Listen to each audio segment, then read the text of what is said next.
Hello everyone, मैं हूं सचिन और आप सबका बहुत बहुत स्वागत है मेरे इस यूट्यूब चैनल पे। जहां आज से हम एक न्यू वीडियो सीरीज शुरू कर रहे हैं।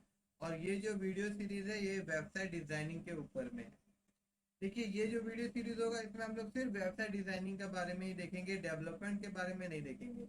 और डेवलपमेंट के लिए भी मैं एक सीरीज शुरू करने वाला हूँ, वेबसाइट डेवलपमेंट विद पीएचपी। मतलब पीएचपी को लेकर हम लोग वेबसाइट डेवलपमेंट सीखेंगे, ठीक है। मगर ये जो वीडियो सीरीज है ये सिर्फ वेबसाइट डिजाइनिंग है। और इसमें आपको बेसिक नॉलेज ऑफ एचटीएमएल और सीएसएस थोड़ा बहुत आना चाहिए। अगर नहीं आता है तो मैं कोशिश करूंगा कि मैं हर एक लाइन जो है आपको एक्सप्लेन कर सकूं, ताकि कोई भी चीज समझने में आपको दिक्कत ना हो। ठीक है, तो चलिए शुरू करते हैं आज का क्लास। देखिए, आज हम लोग इस तरह से एक सिंपल नेम बार हम लोग बनाएंगे। ये जो नेम बार है, ठीक है, ये नेम बार HTML और CSS ही यूज किया गया है। ठीक है, तो ये हम लोग आज बनाना सीखेंगे। इसको बनाने के लिए देखिए मैं क्या करने वाला हूँ। मैं सबसे पहले तो ले जा रहा हूँ एक फोल्डर में आप लोगों को। देखिए, मैंने एक वेबसाइट डिजाइनिंग का फोल्डर बना के रखा है। हम लोग जो भी सीखेंगे सारा इस फोल्डर में ही मैं रखूंगा। और इसके अंदर मैं एक फोल्डर और बना ले रहा हूँ। जैसे आज हम लोग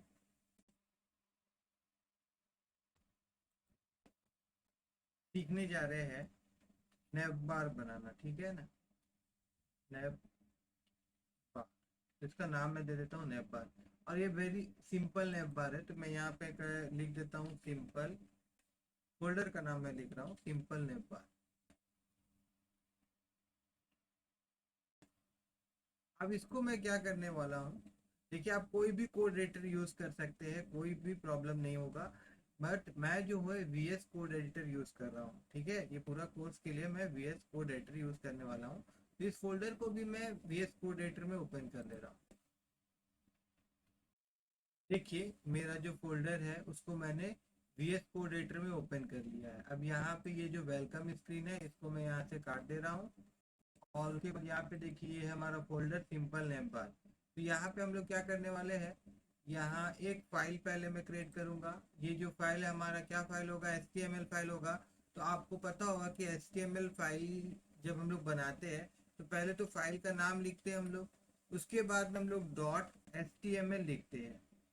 मतलब HTML फाइल का एक्सटेंशन जो होता है वो आपका .html होता है। तो आप जब भी HTML का फाइल बनाएंगे तो .html करके उसको सेव करना होता है, ठीक है। तो इसको मैं यहाँ पे इंटर मार देता हूँ। तो अब ये फोल्डर के अंदर में एक फाइल बन गया हमारा index.html। और एक फाइल हम बनाएंगे CSS के लिए। तो जिस प्रकार से जब हम लोग HTML का फाइल बनाते हैं तो .html लिखते हैं, उसी प्रकार से अगर हम लोग CSS का फाइल बनाएंगे तो हम लोग को .css लिखना होगा। तो सबसे पहले मैं CSS का फाइल का नाम लिख रहा हूँ। तो मैं STYL स्टाइल, इसका नाम मैं स्टाइल रख रहा हूँ। और डॉट उसके बाद मैं यहाँ पे CSS लिख रहा हूँ, ठीक है, क्योंकि ये एक हमारा CSS फाइल है। तो इस प्रकार से देखिए, अब हम लोग दो फाइल बनाए हैं इस फोल्डर के अंदर में। एक फाइल हमारा HTML का है और एक फाइल हमारा CSS का है, ओके। अब सबसे पहले तो हम लोग HTML का कोड कर लेते हैं, उसके बाद में हम लोग CSS का कोड करेंगे, ठीक है।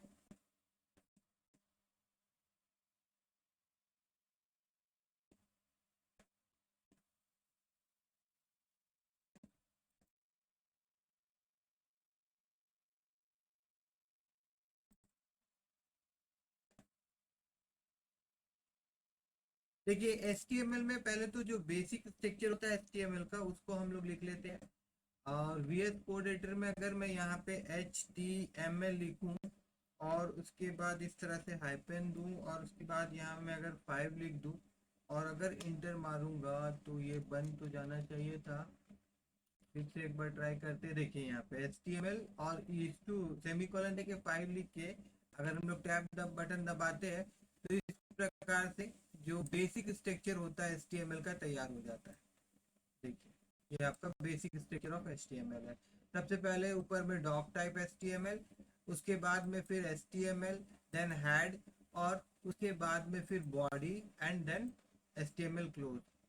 अब इसके अंदर में हम लोग क्या करने वाले हैं, इसके अंदर में मैं यहाँ पे एक नैव टैग लूंगा, और नैव टैग जो होगा हमारा उसका मैं एक क्लास दूंगा। देखिए ये जो नैव टैग है इसके अंदर में मैं एक क्लास दे रहा हूँ, और इस क्लास का नाम जो है वो मैं रख रहा हूँ मेनू। ओके, उसके बाद में फिर इसके अंदर में मैं क्या करने वाला हूँ, मैं ए एंकर टैग यहाँ पे देने वाला हूँ। यहाँ पे आपका एंकर टैग, और यहाँ पे मैं क्या करने वाला हूँ, यहाँ पे एक सिंपल कोई लिंक तो करने वाले नहीं हम लोग, यहाँ पे हम लोग हैच करके छोड़ देंगे।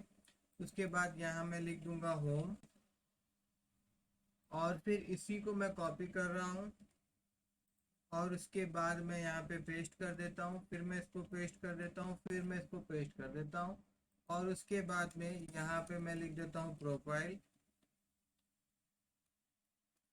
प्रोफाइल उसके बाद यहाँ पे मैं लिख देता हूँ गैलरी,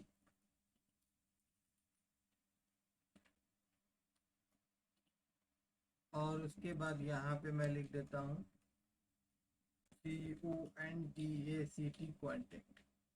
बस इतने ही लिखते हैं। और अब इसको एक बार हम लोग ब्राउज़र में देख लेते हैं, तो मैं आपको ब्राउज़र में ले जाता हूँ। ठीक है, ब्राउज़र नहीं, जहाँ पे इसको हम लोग सेव किए जो फोल्डर, वहाँ पे चलते हैं पहले हम लोग।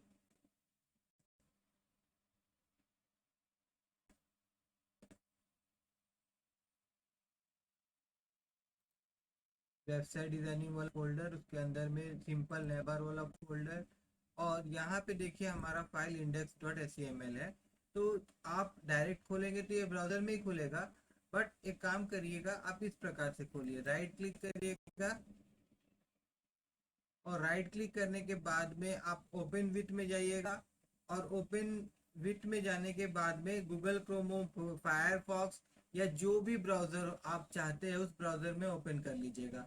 मैं इसको गूगल क्रोम में ही ओपन करना चाहता हूँ, तो मैं यहाँ गूगल क्रोम में क्लिक कर दूंगा।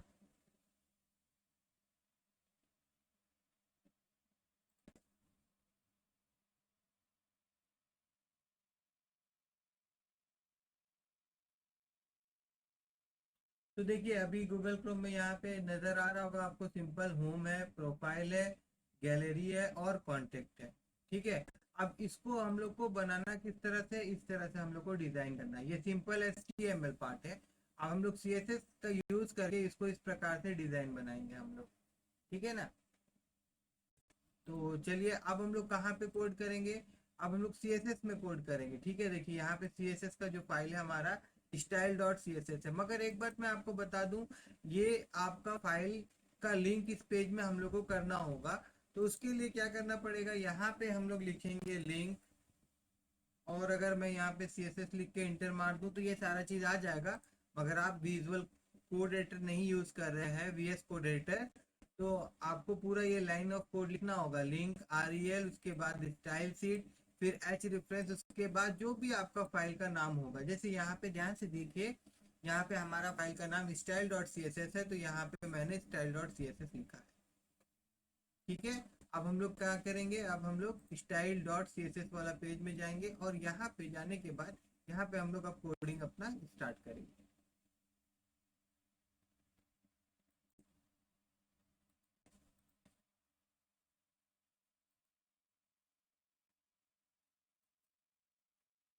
देखिए सबसे पहले मैं आपको यहाँ पे दिखा दूं कि यहाँ पे हम लोग टारगेट करने वाले ये जो मेनू बनाए थे ना, ये क्लास था।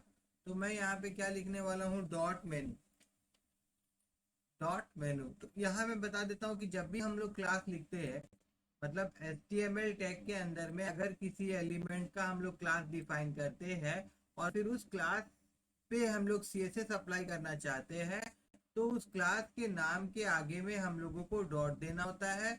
और CSS में रूल क्या होता है कि नाम जो आप भी मतलब जो सेलेक्ट कर रहे हैं, इसको एक्चुअली में बोला जाता है selector, and this is a class selector. तो इस प्रकार से मेनू जो कि एक क्लास है, इसको हम लोग सेलेक्ट किए हैं, उसके बाद कर्ली ब्रैकेट ओपन क्लोज, और यहाँ पे हम लोग प्रॉपर्टी अप्लाई करेंगे। जैसे मैं सबसे पहले इसका बैकग्राउंड कलर सेट करना चाहता हूँ, तो मैं यहाँ पे बैकग्राउंड कलर लिख रहा हूँ, और उसके बाद में मैं इसका कलर रेड दे रहा हूँ। बैकग्राउंड कलर मैंने यहाँ पे रेड दे दिया, और इससे ज़्यादा मैं कुछ नहीं कर रहा हूँ। उसके बाद फिर मैं क्या करूँगा, मैं ले जाऊँगा आपको यहाँ पे, और इसको एक बार रिफ्रेश करके दिखा रहा हूँ कि अभी क्या हुआ। अभी कुछ नहीं हुआ, देखिए यहाँ जस्ट एक जो हमारा नेट था उसमें उसका बैकग्राउंड कलर आ गया है रेड। ओके, अब फिर हम लोग आगे इसका प्रोग्राम करते हैं। इसके बाद में अब मैं किसको टारगेट करने वाला, मैंने लिखा यहाँ पे मेनू, ठीक है। उसके बाद मैंने दिया स्पेस और उसके बाद मैंने बोला ए। तो इसका मतलब क्या होता है, देखिए इस तरह से अगर हम लोग सीएसएस में लिखते हैं तो इसका मतलब होता है कि जो क्लास है ना मेनू नाम का, उसके अंदर में जो ए एलिमेंट है जो कि एंकर टैग है उस पे आप टारगेट करिए, और यहाँ पे जो भी मैं सीएसएस का प्रॉपर्टी और वैल्यू दूंगा वो आप ए पे अप्लाई करिए। किस पे अप्लाई करिए, ए पे। ए मतलब एंकर टैग पे। मतलब देखिए यहाँ पे हमारा क्लास है मेनू और इसके अंदर में ये जितना भी ए है उन सब पे वो सीएसएस का प्रॉपर्टी अप्लाई होगा। ओके, अब हम लोग क्या करना चाहते हैं यहाँ पे, तो मैं यहाँ पे तो सबसे पहले क्या करूंगा, मैं यहाँ पे इसको कलर जो है इसका वाइट देना चाहता हूँ। मैं तो यहाँ कलर में जाऊंगा और यहाँ पे मैं यहाँ लिख देता हूँ वाइट। ओके, अब इसका कलर क्या हो गया, व्हाइट हो गया है। अब इसको मैं फिर से अगर दिखाऊंगा आपको यहाँ पे रिफ्रेश करके, तो देखिए आपको दिख रहा होगा यहाँ पे हमारा व्हाइट कलर आ रहा है। देन क्या करेंगे हम लोग, उसके बाद में यहाँ पे मैं जाता हूँ और मैं यहाँ पे इसका टेक्स्ट शेडो कर देता हूँ। मतलब टेक्स्ट जो रहेगा उसमें मैं शेडो बनाना चाहता हूँ। तो टेक्स्ट शेडो जो रहेगा उसके लिए भी हम लोगों को एक कलर लेना है यहाँ पे। तो यहाँ पे मैं कलर जो है यहाँ पे मैं सिंपल पहले वाइट लिखता हूँ, WHIT white, sorry WHIT white. और ये वाइट स्मोक ले लेते हैं हम, ठीक है। यहाँ से आप कलर चेंज कर सकते हैं, अगर मैं मान लीजिए ऐसा कलर लेना चाहता हूँ तो मैं ऐसे ले लूँगा तो ये RGB में कन्वर्ट हो जाएगा। ओके, उसके बाद में पहले तो कलर लिखना होता है, उसके बाद में फिर यहाँ वाइड हो गया। और जो मतलब लेफ्ट राइट आपको सॉरी मतलब टॉप बॉटम और लेफ्ट राइट के लिए वैल्यू हम लोग देते हैं, और फिर ब्लर करने के लिए फिर यहाँ पे हम लोग कुछ वैल्यू देते हैं, ठीक है ना। ब्लर करने के लिए मतलब वो भी मैं आपको समझा देता हूँ। देखिए मैं यहाँ जाऊँगा और मैं इसको रिफ्रेश करूँगा। एक बार यहाँ वापस चलते हैं हम लोग। यहाँ पे ब्रैकेट मैंने क्लोज नहीं किया था जिसके कारण वहाँ पे प्रॉब्लम हो रहा था। अभी हम लोग यहाँ ब्रैकेट दे दिए तो इसको मैं रिफ्रेश कर रहा हूँ। तो अभी ये नज़र नहीं आ रहा होगा आप लोगों को ठीक से, ठीक है। यहाँ पे शेडो आया है, ठीक है। और मैं राइट क्लिक करूँ और फिर इंस्पेक्ट में अगर आप लोगों को ले जाऊँ,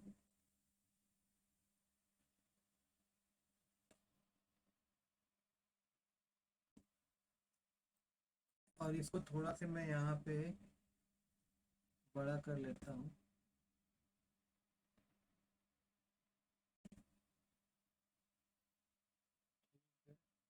यहाँ देखिए बॉडी, बॉडी के अंदर में नेप बार, नेप बार के अंदर में ए, ठीक है यहाँ पे।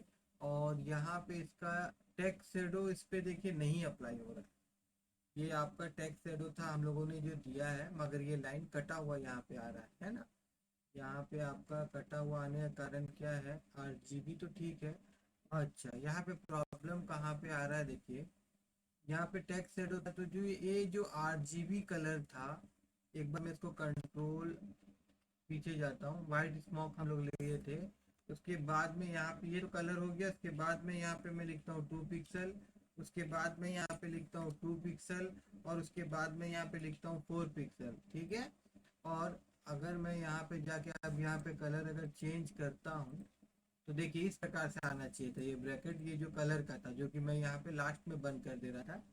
कोई बात नहीं है, ये ठीक हो गया। और इसको एक बार मैं रिफ्रेश करता हूँ, ठीक है। रिफ्रेश करने के बाद देखिए आप एक्सेडो में यहाँ पे क्रॉस नहीं आ रहा। तो इस प्रकार से सीएसएस में अगर कोई गलती हो रहा है, अगर मान लीजिए आप कोई प्रॉपर्टी अप्लाई कर रहे हैं मगर वो यहाँ पे आपको शो नहीं हो रहा है, तो आप इस तरह से चेक कर सकते हैं, तो आपको आपका गलती मिल जाएगा, ठीक है।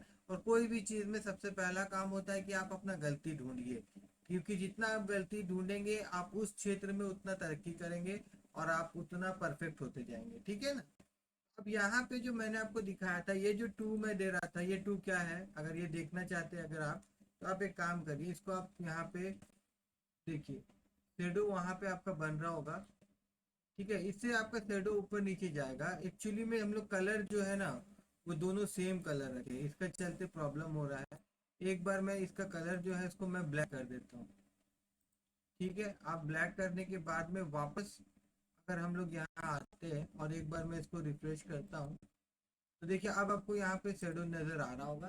इसको थोड़ा सा हम लोग बड़ा कर देते हैं, और यहाँ पे अगर इसको मैं कंट्रोल प्लस दबाऊँ, ये बड़ा तो हो रहा है लेकिन यहाँ पे उतना बड़ा नहीं हो पा रहा है। ठीक है, छोटे कर देते हैं हम लोग। अब यहाँ पे देखिए जैसे 2 है, यहाँ पे अगर मैं देता हूँ तो आपको देखिए हल्का से वहाँ पे आपको नज़र आ रहा होगा कि शेडो जो हमारा वो मूव हो रहा होगा। ठीक है, और एक काम करते हैं हम लोग, यहाँ पे कुछ, यहाँ पे देखिए मैं पैडिंग भी दे देता हूँ, उसके बाद मैं आपको दिखाता हूँ। ठीक है, यहाँ पे हम लोग दे देते हैं पैडिंग, PADDING पैडिंग, और पैडिंग में यहाँ पे हम लोग दे देंगे 14 पिक्सल और उसके बाद में 16 पिक्सल। ठीक है, तो आप पैडिंग देने के बाद वापस मैं यहाँ पे आपको ले जाता हूँ, एक बार रिफ्रेश करता हूँ, तो यहाँ पे हम लोग ने पैडिंग दिया है ना। तो यहाँ पे एक चीज़ और देखिए, जो पैडिंग है हमारा वो पूरा, इसको मैं एक बार काट देता हूँ। ठीक है, काटने के बाद मैं आपको यहाँ अगर ले जाऊँगा तो यहाँ पे जो पैडिंग है हमारा पूरी तरह से यहाँ पे अप्लाई नहीं हो रहा है। फिर से मैं इंस्पेक्ट में ले जाता हूँ आप लोगों को।